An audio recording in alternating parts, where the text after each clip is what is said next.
अस्सलाम वालेकुम everyone, welcome back to my YouTube channel. आज की वीडियो में हम बात करेंगे इंटॉक्स टैबलेट के बारे में कि इंटॉक्स टैबलेट को किस बीमारी को ठीक करने के लिए इस्तेमाल की जाती है।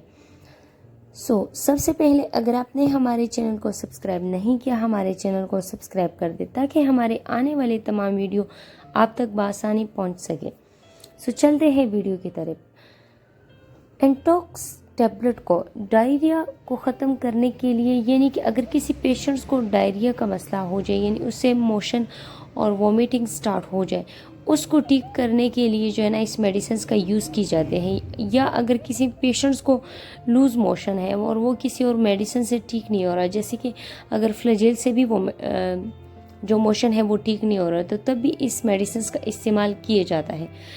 और अगर किसी को खूनी मोशन हो, यानी कि अगर उसे पेशाब करते वक्त उसके साथ जो है ना ब्लड आ रहा हो, साथ में जो है ना वॉमिटिंग भी हो, तो ऐसे मसले को ठीक करने के लिए भी इस्तेमाल की जा सकती है। यानी कि ये मेडिसिन 3-4 प्रॉब्लम्स को हल करने के लिए इस्तेमाल की जाती है और इसका बहुत अच्छा जो है ना रिज़ल्ट है।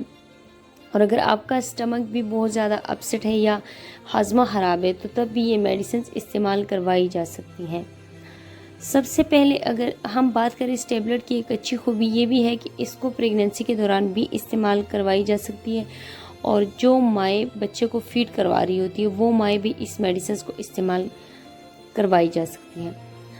लेकिन जब भी इस मेडिसिन का यूज़ करें तो डॉक्टर के हिदायत के मुताबिक इसको इस्तेमाल करें। अब चलते हैं इसके कुछ साइड इफ़ेक्ट की तरफ। तो इसके कोई इतने खास साइड इफ़ेक्ट नहीं है, बस इसको इस्तेमाल करने के बाद जो आपका स्टमक है वो अपसेट सा हो सकता है, या आपकी पेट में जो है ना थोड़ी सी सूजन आ सकती है। इसके अलावा नोज़िया वगैरह होना ये तो एक आम और मामूली बात है। अब चलते हैं कि इस मेडिसिन को किस तरीके से इस्तेमाल करनी है। इस मेडिसिन को 2 गोलियां सुबह, 2 दोपहर और 2 शाम को खाना खाने के बाद जो है ना इस मेडिसिन का इस्तेमाल करवाना है।